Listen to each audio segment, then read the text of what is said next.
Well, one of my favourite palm trees. Well, it's probably the hardiest palm tree that we know and grow here in the UK. That's Trachycarpus fortunei, or choosing palm. Some people would choose to call it. I didn't realise until a year or two ago that you can get male and female versions of these rather glorious and exotic looking trees. That one there, I'm guessing, is a male, because you can see last year's old flower spikes in there, those dead looking twigs, but there's no seeds on them, there's no fruits. But over here is girlfriend. Same plant, same species, but look at those. They look like bunches of grapes, don't they?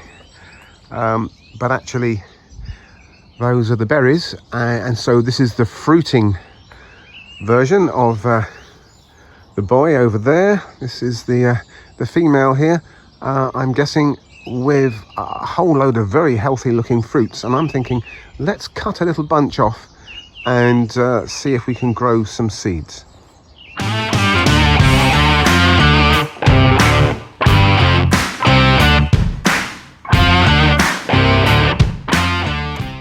So there they are,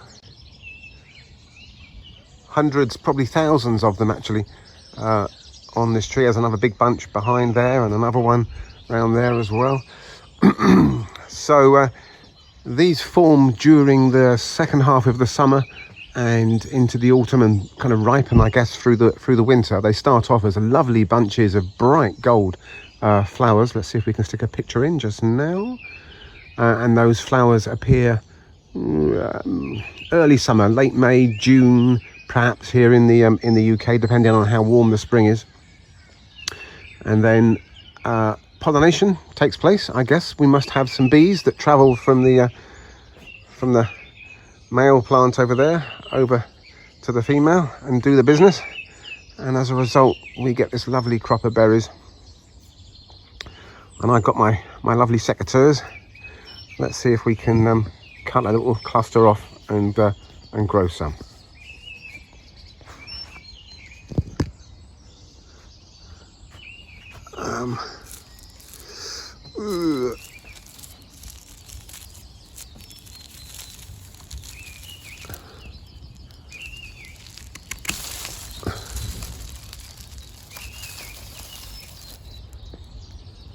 There we go.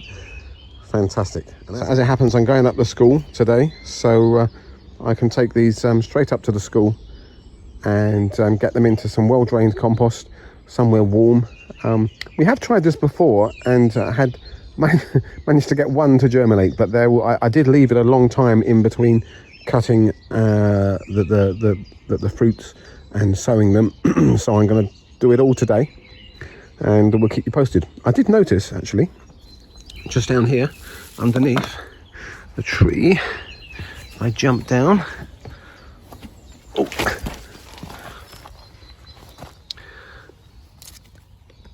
Can you see? So nature has produced a seedling there, and I think there's another one. Yep, another two actually coming up just there. So that just shows that we're getting some pretty mild winters here, that a plant like this can set seed and germinate young plants in the soil. Apparently these trees can take up to minus 15 degrees, which centigrade, which is pretty cold.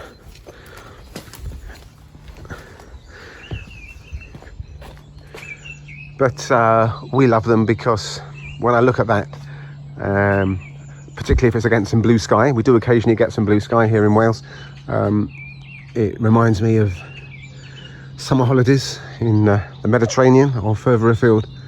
And yeah, it's a beautiful plant for the garden. So let's get these seeds sown. Right, here we go. The next step is to try and get the seed out of this rather hard berry, like a pip really. So I've done a little bit of research online, and one way to kind of loosen some of the outer shell is to pop these pips into a bucket of water. So that's what I'm going to do now, is strip a load of these off the bunch here and then leave them in soak for a day or two, and see if we can't loosen the outer part of this pip and get to the heart of it, which is the seed. Okay, let's get on with it. Right, there we go. I've read online that some people like to change the water every day or so.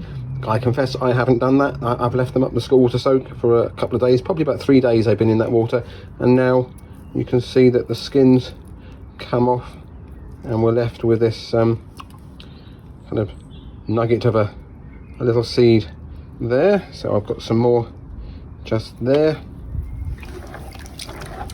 and wow, we've got hundreds and hundreds of them. It's going to take me forever.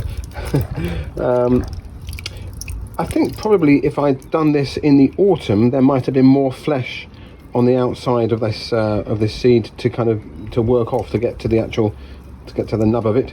But these are quite ripe now. They've been outside all through the winter, so they've had rain and frost on them. So it's just a case of getting the skin off the outside. I do wonder whether or not they might equally well germinate without doing this soaking, but we'll give it a go, because people have said that it can help. So here's how I mix up my kind of seed compost. So I'm going to take 3 handfuls of this multi-purpose compost, which has already got some drainage material in there. It's a mixture of wood fibre. It's got a little bit, a vastly reduced quantity of peat, and various other materials mixed in, and including some drainage material. I might have some coir mixed in there as well, I believe. A lot of the compost companies are experimenting now to see how they can develop compost with less and less peat in for the good of the planet. So I've got 3 good handfuls there. I'm just going to get myself a handful of this horticultural sand, which is a nice coarse, almost gritty sort of sand, and just start to work that in. It's like mixing up a cake mix, isn't it? I might put a few sultanas in here as well. That's a joke. Don't go putting sultanas in your compost. I can't see any sensible reason to do that. Sorry. There we are. Let's get this nice free draining compost then, with the added sand mixed in, and get it into this 6-pack here. Give it a little tap down. I don't want it to be too compacted, so it's only a light tap just to settle the compost a little bit, to see if some of them need topping up. That should be perfect. And then, simple as pushing it in.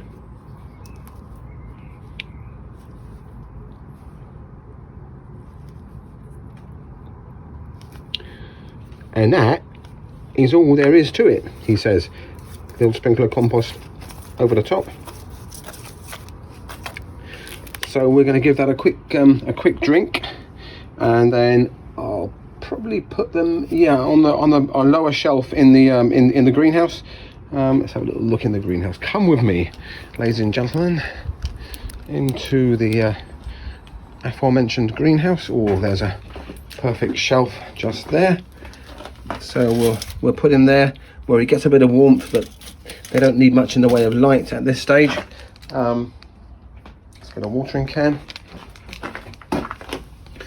There's our little cordyline seedlings coming up there.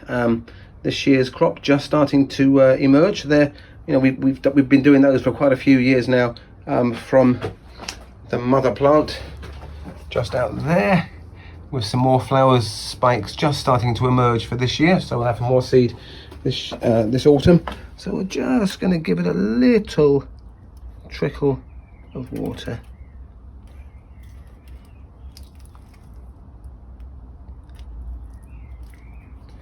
There we are, my little beauties. Let's see if we can get you to germinate.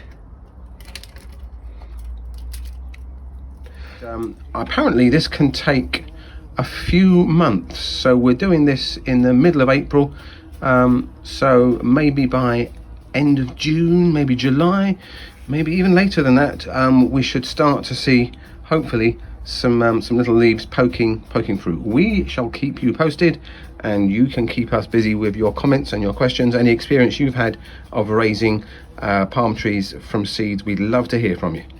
Thank you very much. Enjoy your garden. Bye for now.